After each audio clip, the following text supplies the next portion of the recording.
హరే కృష్ణ. ఏ వయస్సు వారైనా, ఏ పని చేస్తున్న వారైనా భగవంతుడైన కృష్ణుని విభూతులను తెలుసుకోవాలంటే, భగవంతునిపై భక్తి మనలో పెరగాలంటే, మనలోని కలుషితాలు పోవాలంటే మన అందరికీ దగ్గరగా ఉండే భగవద్గీతను చదవండి. దురదృష్టవశాత్తు కావాలని మనమే మన అత్యంత శక్తివంతమైన భగవద్గీతను దూరం చేసుకుంటున్నాము. మనమందరం ఈ భౌతిక ప్రపంచంలో బద్ధజీవులుగా ఉండి ఈ భౌతికంలోనే పనులు చేయాల్సి వస్తోంది. ఈ విధంగా అటువంటి భౌతిక కర్మల నుంచి బయటపడే విధానమే కృష్ణ చైతన్య విధానం. అంటే కృష్ణ భక్తిలో ఉండి సాధన చేసే విధానమన్నమాట. ఈ విషయమే కృష్ణ భగవంతుడు 4వ అధ్యాయం 24వ శ్లోకంలో ఈ విధంగా పలుకుతున్నారు.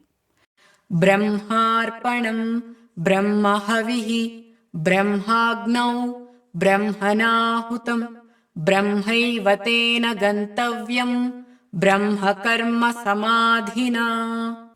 కృష్ణ చైతన్యంలో సంపూర్ణంగా ఉన్నటువంటి మానవుడు భగవద్ధామమును తప్పకుండా చేరును. ఎందుకంటే స్వీకరించేది బ్రహ్మమే, అదేవిధంగా అర్పించబడేది బ్రహ్మమే. అటువంటి ఆధ్యాత్మిక కర్మలలో పూర్తిగా నిమగ్నుడైన కారణంగా అతడు భగవద్ధామమును తప్పకుండా చేరును.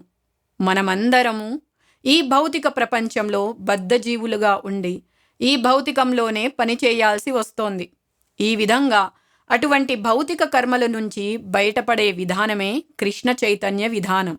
అంటే కృష్ణ భక్తిలో ఉండి సాధన చేసే విధానం. భౌతిక వాతావరణంలో ఉంటూనే భౌతిక వస్తువులను ఆధ్యాత్మికం కోసం అంటే భక్తి కోసం ఉపయోగించుకుంటూనే ఈ భౌతికం నుంచి బయటపడే విధానమే కృష్ణ భక్తి. ఉదాహరణకి పాల పదార్థాలను అధికంగా తినడం వలన అజీర్తి లాంటి అనారోగ్యం కలుగవచ్చు. అయితే అజీర్ణ వ్యాధితో బాధపడే రోగికి మరో పాల పదార్థం, పెరుగు వంటి పదార్థం చేత తిరిగి ఆరోగ్యం పొందవచ్చు. ఇక్కడ భగవద్గీతలో చెప్పినట్లు భౌతిక భావనలో ఉన్న మనం కృష్ణ చైతన్యంతో బాగుపడవచ్చు. ఈ విధానంను సాధారణంగా యజ్ఞము లేక విష్ణువు లేక కృష్ణుని సంతృప్తి కోసం చేసే పనిగా తెలుసుకోవాలి. భౌతిక జగత్తులో మనం చేసే కర్మలు ఎంత ఎక్కువగా కృష్ణ భక్తిలో లేదా విష్ణు భక్తి కోసం చేస్తామో అంత ఎక్కువగా మన చుట్టూ వాతావరణం ఆధ్యాత్మికంగా మారుతుంది. బ్రహ్మ అను శబ్దమునకు ఆధ్యాత్మికం అని అర్థమున్నది. శ్రీకృష్ణ భగవానుడే పరబ్రహ్మ. అతని దివ్య శరీరకాంతి ఆధ్యాత్మిక తేజోమయమైన బ్రహ్మజ్యోతిగా పిలువబడుచున్నది. కాని అటువంటి జ్యోతి మాయ చేత లేక ఇంద్రియ తృప్తి చేత కప్పబడినప్పుడు ఆ స్థితిని భౌతికమని పిలువబడుతుంది. ఈ భౌతికమైన తెరను వెంటనే కృష్ణ భక్తిలో తొలగించవచ్చు. కృష్ణ భక్తిలో అర్పింపబడిన దానిని గ్రహించువాడు, గ్రహించే విధానమును, దానిని అర్పించేవాడు, ఇంకా దాని ఫలితములు ఇవన్నీ కూడా బ్రహ్మము లేదా పరతత్వమే అవుతుంది. అదేవిధంగా మాయచేత కప్పబడిన బ్రహ్మమునే భౌతిక పదార్థమని పిలుస్తాము. అయితే బ్రహ్మము కోసం ఏదైనా భౌతిక పదార్థమును ఉపయోగిస్తే ఆ భౌతిక వస్తువు కూడా ఆధ్యాత్మిక గుణమును పొందుతుంది. అటువంటి కృష్ణ చైతన్యము కృష్ణ భక్తిలో మనం మన మనస్సును పూర్తిగా నింపితే ఆ స్థితి సమాధి అని పిలువబడుతుంది.